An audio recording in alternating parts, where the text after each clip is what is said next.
Hey friend, welcome to Girls Night, your podcast home as you navigate your everything era. That wildly overwhelming decade where you have to make all your biggest decisions all at the same time. Should you take the job that requires you moving across the country? Is this relationship going anywhere? Are you wasting your time? Should you freeze your eggs? How do you know if you're ready for kids? What if you marry the wrong person? What if you never meet anyone at all? You're supposed to have it all figured out by now, right? Ugh. Friend, if you're constantly second-guessing yourself while scrolling through everyone else's highlight reels, if you're fielding questions about your timeline at family dinners, or if you're staring at your ceiling at 2 a.m., wondering if you're making the right choices, you have found your people. Girls Night is for you. I'm Stephanie Mae Wilson, 9-time author, TEDx speaker, and your host here at Girls Night, and I have been where you are, building the plane as you're flying it, feeling like everyone else got a manual for this life stage except for me. I've spent the last 10 years creating a life I love, and now I'm on a mission to help you do the same. Not create a life that looks like me, but create a life that looks like you. Here at Girls Night, I'm sharing everything that I've learned from building a life that I love through all the messy middle parts, and my gosh, there have been lots, plus conversations with incredible experts. The fertility doctor who explains what you actually need to know about your timeline, the therapist who will help you navigate that relationship anxiety, the career coach who's guided thousands of women through major transitions. Here on the show, we get to pick the brains of the women who actually wrote the books on those things you're Googling at 2 a.m. And we're not talking about fluffy advice like trust the process, follow your heart. We're talking about real, practical guidance for your real, complicated life. And here's why this is so important. If you don't decide what you want your life to look like, everyone else will decide for you. Your family's timeline, your friends' expectations, society's pressure. You could waste years living someone else's vision, missing opportunities that are only available in this season. Or you could wake up one day and realize that you've built a beautiful life for someone else to live. But our Girls Night community is on a mission to do things differently, to build lives that make us feel both excited and proud. A life that looks like you want it to on the outside, but way more importantly, feels like you want it to on the inside. Whether you're trying to figure out your next career move, relationship decision, or transition, you're in really good hands here. Now, speaking of building a life that feels like you, today we're talking about something that affects so many of us, especially this time of year. It is hot here in Granada, Spain. My family and I moved here last summer, and that means that I am instantly desperate for a pool. I cannot wait to go swimming this summer, and as we speak, I am trying to wiggle one last weekend getaway out of our hotel points before we head back to the US for the summer. But naturally, just like summer means swimming, swimming means swimsuits, which means we are all about to be dealing with our feelings about our bodies in a way we haven't had to quite as directly when we're covered up with spring dresses or winter coats. Today, I want to get a little bit candid, a lot candid, and share with you what I've been sharing in person with my friends at our real life girls' nights lately. And that's how I'm feeling about my body these days, especially considering that me and everybody else is about to see a lot more of it. If you're someone who dreads swimsuit season, who starts panicking about getting your beach body ready, who's felt like your worth has been tied to the number on the scale or the size of your jeans, this episode is for you. We're going to talk about what it really means to get your body ready for summer. And spoiler alert, it has nothing to do with losing weight. Before we dive in, though, I want to take a second to acknowledge that everyone's experience in their body is different. That for a lot of us, the one we have with our body is by far our hardest relationship. For some of us, talking about body is tender.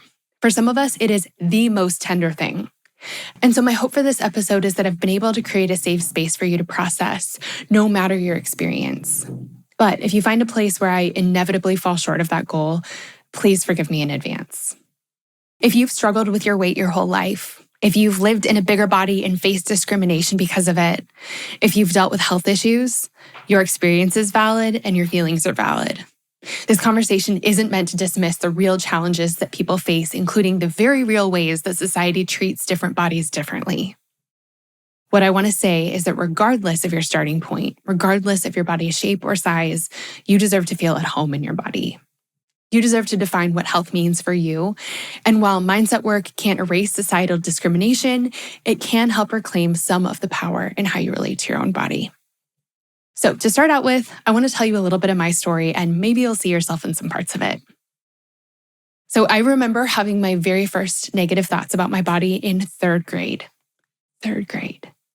I remember a friend of mine taught us how to smash our thighs together when we were sitting in a chair to make them appear smaller so that our legs took up less space.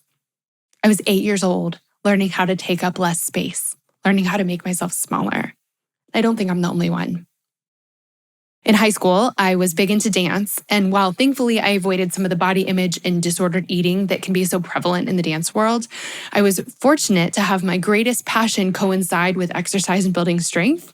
And so it was kind of a kill two birds with one stone kind of thing.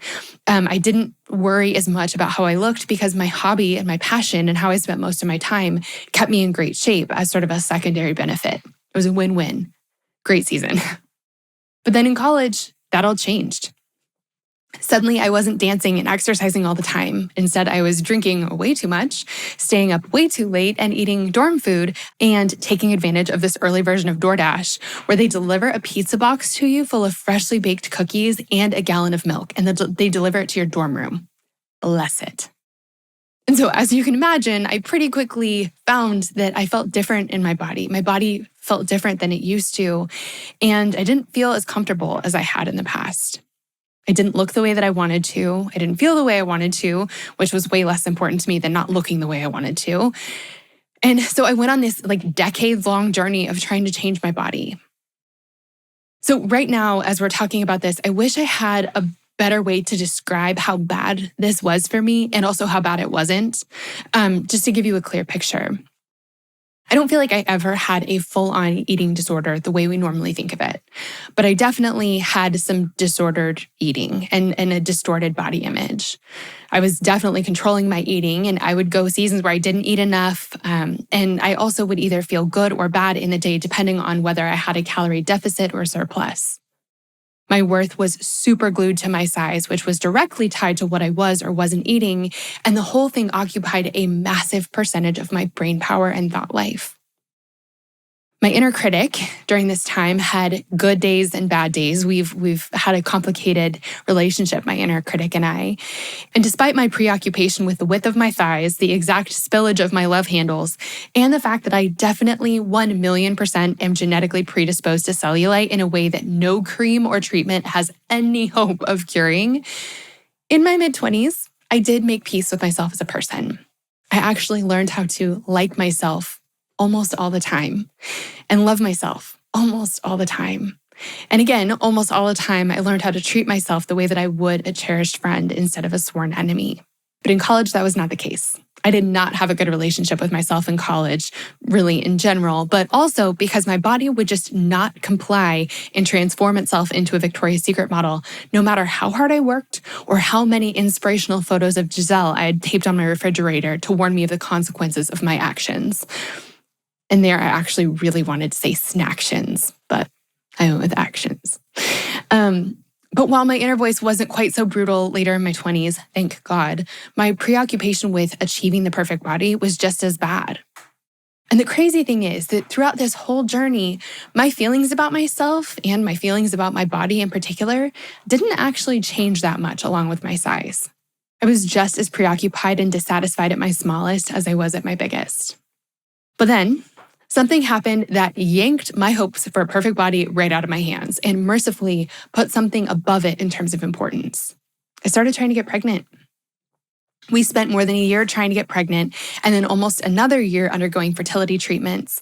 And blessedly, during that time, I was way more concerned with what was happening inside my body than with what it looked like on the outside. And then things really got wild. Shortly after I found out that I was having one baby, I found out I was having two. I was pregnant with twins. And at the time, a friend recommended a book to me. And it's a fantastic book. It was all about how to sustain a healthy twin pregnancy or multiple pregnancy because it's different than it is with a single baby. One of the main differences that these doctors had deeply researched and then started teaching on is the positive correlation between weight gain and your ability to carry your babies to term. One of the problems with twin pregnancies, or one of the risks, is that the babies usually, or I guess really often, come early, and then there are some health challenges, or can be because of that. And so they found out that if you hit different benchmarks in terms of how much you eat and how much weight you gain by different points, your chances of carrying your babies to term goes up significantly. So that meant that I was tasked with trying to eat something like 4,000 calories a day. I don't know if it's exactly 4,000, but it was close. It was a ton. And that sounds like fun. And it was for like the first half of one day. But then it was actually terrible and really almost impossible, especially for someone who was already uncomfortable, had heartburn, and was nauseous pretty regularly. But I did try, and in a complete and total reversal, I made it my mission to eat as many calories as I could, achieving the weight gain benchmarks so that I could keep my girls in as long as possible. I did gain almost all of the recommended amount of weight, which was a lot. I genuinely don't remember how much, and also everybody's body is different, and so I don't want to give a benchmark for comparison's sake, but it was a lot. And for the first time, it was amazing. I didn't feel like my body had failed me for getting bigger. I was just so determined to not fail my girls. We were super fortunate, and they were born at 37 weeks without any problems. I don't know if this was exactly because of the way that I was eating. I couldn't like A/B test it or anything, but I am super, super grateful that that was our story. And then after they were born, of course, some of the weight came off and my body has settled into a new normal. But I've had to contend with the fact that my new normal is a lot looser, lumpier, and bigger than my previous normal. I fit 2 babies, a large beach ball up under my skin, and it doesn't just go back to normal after that. At least mine hasn't. So then my question lately has been, so why, if that's the case, have I felt more comfortable in my skin over the last few years than really ever before in my life? I've been trying to figure that out. I've been trying to retrace my steps for how I got to this place where I feel more ready for bathing suit season than I ever have, while simultaneously being like less traditionally ready than I ever have been. And here's what I came up with. The first thing is that I realized my body is more than how it looks. Having my girls taught me that. But also this year of getting to travel and explore and walk up these ancient steep hills here in Spain and explore new countries and chase my kids around, it showed me that my body is and does so much. My body isn't a showpiece. My body's a home. I'm so proud of what my body can do, where it takes me, how much it's capable of, and what I've created in my daughters. And when I see my many, many stretch marks, that's what I think about. Not the swimsuit contest I'm not going to win. And thankfully, one feels much more important than the other. The second thing that's shifted in me is that I realized I don't actually want to win the best body prize. The first reason is because I don't like competitions that I have absolutely no chance of winning. The second is that I don't want to make the sacrifices that it takes to get there. And honestly, I don't really want the prize. So think about it. What's the result? What is the prize at the end of the day for having the best body, whatever that means? Is it some external validation, a temporary confidence boost, anything else? I already knew that my size didn't actually change how I felt in my skin. I've gotten to see that throughout my whole life. I knew that my husband Carl's love for me wouldn't increase or diminish with the numbers on the scale, and if it did, we would have way bigger problems. It wasn't going to make a measurable difference in my health, and no matter how I look, I'm not going to be a swimsuit model. And so, really, what is the return on this constant investment? There are some people in the world who are just wildly genetically blessed. A lot of the people that we see in magazines are this way. A handful of years ago, I was in charge of a photo shoot and I got to spend the day with a model who was, of course, absolutely beautiful. And if I saw a picture of her in college, I would have immediately thought, I want my body to look like hers. But seeing her in person, I got to see that she is literally half my size in every single way. Like her bones are half the size of my bones. She's a foot shorter than me. And I remember thinking, we're not even the same species. Like comparing the two of us is like comparing apples to pineapples. Like we're just really different. And there is no way that I could replicate her body, not even with the best, most skilled surgeons in the whole world. And that's true no matter how much each of us work out. But even if you are wildly genetically blessed with a supermodel body, supermodels would be the very first people to tell you how much work and sacrifice still goes into looking like that. I remember a handful of years ago, Carl and I were in Italy, and at the time I was way smaller than I am now. But still at the time, I was really worried that I didn't look the way that I wanted to, which is hard to say out loud. And so as I was feeling that way, I wanted to clamp down on my eating that week. And I really considered it. But then I'm so glad I stopped to do this. I laid out the options in front of me, and I'm so glad I did. Option 1, feel prettier, maybe, while we were in Italy, but be surrounded by my favorite food in the world and miss out on most of it. Or I could feel probably about the same as I would either way and learn to make homemade pasta, learn to love tiramisu, sip on limoncello, and try cacio e pepe for the first time, which was life-changing and mind-blowing for me. I'd never had it before, and I love it. And I realized that I just wasn't willing to make those sacrifices for the perfect body that week or in general. I'm not willing to make the sacrifices that the perfect body would require of me. I'm still not. And then here's something that's even further cemented my feelings about this. One of our past Girls Night podcast guests is named Katie, and she hosts a show called Money with Katie. And she has this episode called The Hot Girl Hamster Wheel. And I have never been able to stop thinking about this. It's this idea that we're running and running and running and spending all this time and money and energy trying to achieve some beauty standard. And we achieve it for like a second, but then our nails grow out or our hair color fades or our tan fades and we have to do it all over again. We're constantly running, but we're never making lasting progress. And so we never get anywhere meaningful. Some things in life aren't a trade-off. You can have your cake and you can eat it too. But some things are. And money is that way. If you spend money on this, that money is not available for that. That money that you spent on the latest beauty treatment that lasts until it chips or grows out, if invested, that money could grow substantially. Or it could buy you something like a plane ticket, which is worth infinitely more to me than basically anything else almost all the time. But not only are we spending money, we're spending mental energy. I only have so much time in the day. And if I'm spending so much time obsessing about my body shape and size and what I ate that day, what's the opportunity cost there? What could my brain have been noodling on if it had been free to? A few years ago, I decided I want to find out. So the third thing that shifted for me is my girls. Even if none of these other things were true, something that would have made me immediately get my act together with how I treat and talk to my body is the fact that I'm a girl mom. I am the first and most impactful example for my girls of what it looks like to be a woman with a body. And from me, they will learn what it looks like to live happily and healthfully and lovingly in their bodies. No matter what, I will not model for them what it looks like to hate or want to ceaselessly change your body. I just won't. So here's what my perfect body looks like now. And I keep laughing as I've been saying this. I've been saying it for weeks, and that's what made me want to do this episode. I am in my body renaissance period. And by that, I mean I'm way less focused on looking like a swimsuit model and way more into the fact that I currently resemble a woman lying naked eating grapes in a Renaissance painting. You know exactly what I'm talking about. And you want to know what? I'm loving it. I'm way more focused these days on what my body can do than how it looks. My beauty mindset these days is low on restriction and high on freedom and fun and savoring life. And the thing I love about having this Renaissance body is that every time I talk about it, I'm reminded that beauty standards change constantly.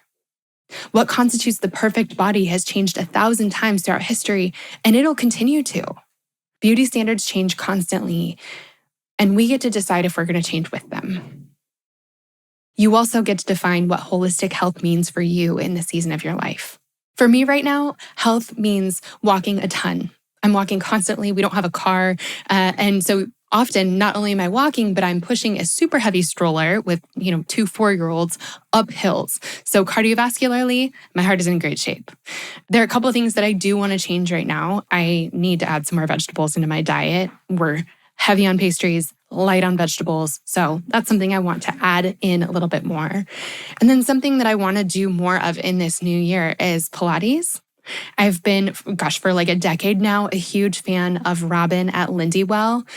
She runs this online Pilates platform, and it's so full of grace and love, and it really focuses on functional health.